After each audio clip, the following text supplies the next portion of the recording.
started FarmFolks Agro Pvt Ltd in September 2015, and the main crop that we focused initially was banana, and the region selected was Mysore. So we have a lot of progressive banana growers in Mysore region, and we thought we'll start sourcing banana from these farms directly and value add and sell to retailers in the front end. Initially we thought this is good enough for making an impact, but soon we realized that just by harvesting the produce from the banana from the field is not going to impact the farmers in their revenues and livelihood. So we thought we will have a deeper intervention in the farming activity in this region.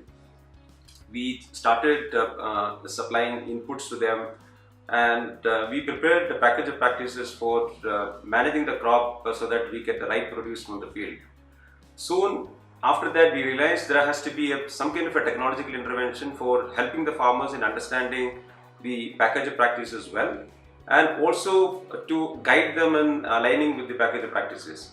So we explored many options for helping the farmers with some kind of a technology to do this, and we came to know that the CropIn technologies has got a SmartFarm application which can help the farmers in getting the solutions for their problems in a structured fashion.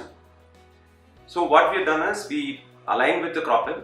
We configured the package of practices on the CropIn application so that the farmers get the messages on what is to be done at different stages of the crop cycle, starting from tissue culture plants to the harvesting of the produce.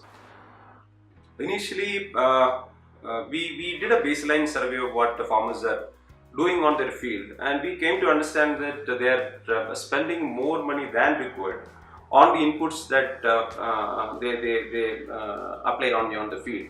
Many times we understood clearly that some of the nutrients that they're applying on the field is much more than what is required. So we thought there has to be some control on the input so that farmer can save money. At the same time, they can maintain the same output or increase the output. So this was a challenge which we thought we should intervene and solve for the farmers.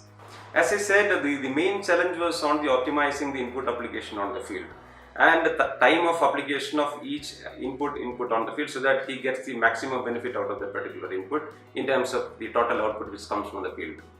So this was a serious challenge for the farmers, because most of the farmers, they depend on input dealers for getting the advices, which normally is wrong, and the farmer ends up paying more for the inputs, and finally he ends up with lesser margin for his produce. Yeah, one thing that we have done is we have documented the existing application of inputs and the administration of the crop from the tissue planting period to the harvesting, and that has been fed to the CropIn application. After which we said that this is what we should be following, and the result is very obvious in terms of comparing the baseline or the previous data on the expenditure that farmer incurs, and as of now what is happening in terms of the cost of inputs on the farm based on the practices that we tell them to follow and the expenditure that they incur on the field. Now basically it's about the selection of inputs and the correct application on the field. So one is it's a checkpoint for the farmer what to use and when it has to be used on the field.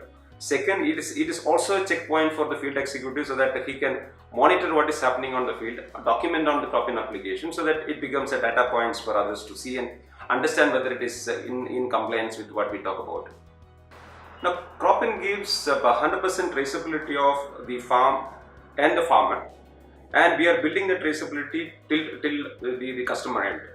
So we thought, since we have this kind of traceability on the farming operations from start to end, we thought it's better to have some kind of certification which can be helpful for us to explore export markets, especially European markets, and also we thought we'll have Global Gap certification as a tool to make the produce acceptable to the other countries for this particular produce. So similarly, even for the domestic market, we thought that this can be a value addition for the domestic customers as well in terms of food safety. There are a couple of things. One is we thought that we'll use this traceability, advantage of traceability, to get some certification for both for domestic and export. And the Global Gap is one of the recognized and accepted certification for export market. So we thought we'll have this and get some additional price for the farmers who are complying with the Global Gap standards. This helps in making the farms little better in terms of food safety and hygiene on one side. Other side, the customers are likely to get a better produce in terms of food safety and pesticide residues. I think CropIn team is very proactive in understanding the requirement of the farmers, and many a time they come forward with new solutions for making the application better and better.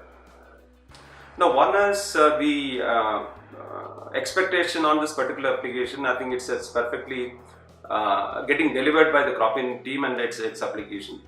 Second is we had a discussion with a couple of other customers who are using CropIn, and they were pretty happy with the application for applying it on the ground.